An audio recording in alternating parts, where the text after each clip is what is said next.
हाय दोस्तों, मेरा नाम नाजिया है। मैं 29 साल की एक पतली, सजीसवरी और आत्मविश्वासी महिला हूँ। मेरी जिंदगी ऊपर से देखने पर एकदम सामान्य लगती है। एक सुंदर घर, प्यार करने वाला पति और एक स्थिर शादीशुदा जीवन। लेकिन कई बार बाहर से दिखने वाली शांति अंदर के तूफान को छिपा नहीं पाती। मेरी शादी को 5 साल हो चुके हैं।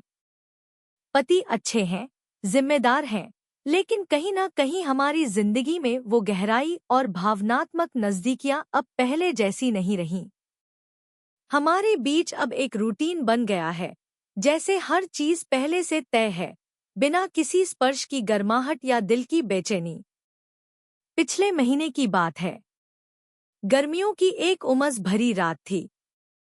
अचानक हमारे कमरे का एसी खराब हो गया। मैं पतली नाइटी में लेटी थी। पंखा भी कुछ खास राहत नहीं दे रहा था। पसीने से भीगा हुआ बदन और नींद से दूर बेचैनी। पति पास में थे, लेकिन थके हुए थे। उन्होंने हल्के से बाहों में भरने की कोशिश की, मगर जल्दी ही नींद में डूब गए। और मैं जागती रही, तन और मन दोनों में एक अनकही हलचल के साथ। सुबह होते ही पति ने ऐसी कंपनी में फोन किया। मिस्त्री को 11 बजे तक भेजने का वादा किया गया। पति ऑफिस चले गए। जाते जाते बोले, अगर कुछ हो तो फोन करना। मैंने रोज के कामों में खुद को व्यस्त करने की कोशिश की, कपड़े धोए, रसोई समेटी, लेकिन मन का खालीपन अब भी वहीं था। 11:30 बजे तक मिस्त्री नहीं आया, तो सोचा एक ठंडे पानी से नहा लिया जाए। नहाकर निकली तो शीशे के सामने रुक गई।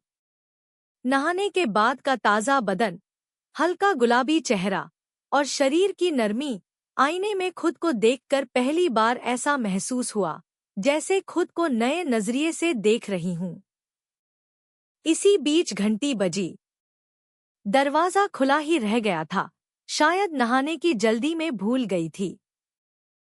सामने एक युवक खड़ा था, 30 से 32 साल का, साधारण लेकिन आत्मविश्वास से भरा चेहरा, टूल किट हाथ में। मैडम, मैं रजत एसी देखने आया हूँ। मैंने बिना कुछ कहे हल्के इशारे से उसे अंदर बुला लिया। कमरे में घुसते ही उसकी नजरें थोड़ी देर के लिए मुझ पर टिक गईं। शायद मेरी नाइटी की पारदर्शिता ने उसे हैरान किया हो। मैं हल्के मुस्कुराई, जैसे जानबूझकर नहीं, बस यूं ही। रजत एसी की मरम्मत में लग गया, लेकिन उसकी नजरें हर थोड़ी देर में मेरी ओर उठ जाती थी। कमरे में एक खामोशी थी, लेकिन उस खामोशी के बीच कई बातें हो रही थी, बिना शब्दों के। थोड़ी ही देर में उसने कहा, मैडम, आउटडोर यूनिट में कुछ पानी जा रहा है। शायद पाइप में दिक्कत है, इसके लिए प्लम्बर चाहिए। मैंने असहाय भाव से उसकी तरफ देखा। उसने खुद ही कहा, मेरे एक दोस्त करीम को बुला लूं? वो प्लम्बर है। मैंने धीरे से सिर हिलाया। करीम कुछ ही देर में आ गया। वो थोड़ा शांत, लेकिन उसकी आंखों में भी वही अजीब सी जिज्ञासा थी जो रजत की आंखों में थी। दोनों काम में लग गए और मैं वहीं पास में बैठ गई। एसी ठीक हो गया, ठंडी हवा चलने लगी। लेकिन कमरे में अब भी कुछ गर्म था, हवा नहीं, शायद एहसास। रजत ने मुझसे वारंटी कार्ड मांगा। मैंने कहा, अलमारी में है, मैं निकालती हूँ। स्टूल पर चढ़ते समय वो मेरी मदद करने लगा। उसकी उंगलियों ने मेरी कमर को हल्का सा छुआ और मुझे ऐसा लगा जैसे बदन में एक झुरझुरी सी दौड़ गई हो। जैसे ही मैंने फाइल निकालने के लिए झुकना शुरू किया, शीशे में कुछ हलचल दिखी। करीम बाथरूम के पास खड़ा था, कुछ खोजते हुए और शायद कुछ सोचते हुए। उसी पल मेरा पैर फिसल गया। रजत ने मुझे थाम लिया। उस छुअन में सिर्फ सहारा नहीं था, कुछ और भी था, जैसे दो दिलों की अनकही बातों को हाथों ने कह दिया हो। मेरी नाइटी थोड़ी खिसक गई थी और मैंने खुद को संभालते हुए कहा, सॉरी। रजत ने हंसते हुए जवाब दिया, कोई बात नहीं मैडम, मैं तो बस आपकी मदद कर रहा था। मैंने एक लंबी सांस ली और वहां से बाहर जाने लगी। लेकिन तभी रजत ने धीमे स्वर में कहा, अगर चाहें तो हम कुछ देर बैठ सकते हैं, काम तो हो ही गया है। उसके लहजे में प्रस्ताव था, मगर कोई जोर नहीं।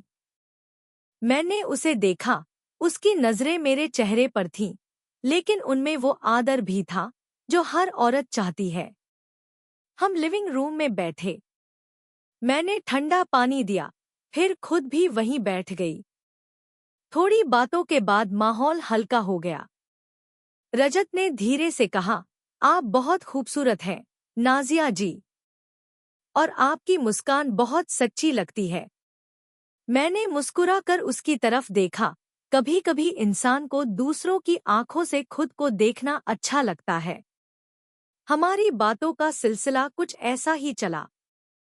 धीरे धीरे शब्दों की जगह खामोशी लेने लगी। और उस खामोशी में, जब रजत ने मेरा हाथ अपने हाथ में लिया, मैंने उसे रोका नहीं। उस दिन हमने एक दूसरे को खुद के करीब आने दिया।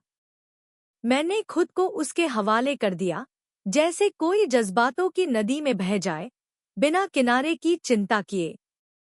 हमने एक दूसरे की नजरों में अपने मन की पीड़ा, अकेलापन और चाहत को पहचाना। उस दिन कमरे में सिर्फ शरीर नहीं, आत्माएं भी करीब आईं। शाम तक सब कुछ खत्म हो चुका था और दोनों पुरुष विदा हो गए। लेकिन मेरे अंदर कुछ बदल गया था। मैंने खुद को आईने में देखा, वही चेहरा, वही नजरें, लेकिन अब उनमें संतोष था और शायद थोड़ा सा अपराध बोध भी। लेकिन एक और एहसास भी था, किसी ने मुझे फिर से महसूस किया था, पूरी तरह से, बिना किसी शर्त के। तो दोस्तों, कैसी लगी आपको मेरी कहानी? अगर आपने कभी खुद को कहीं इस कहानी में पाया हो, तो मुझे जरूर बताइए। अगली बार फिर मिलते हैं एक नई दास्तां के साथ।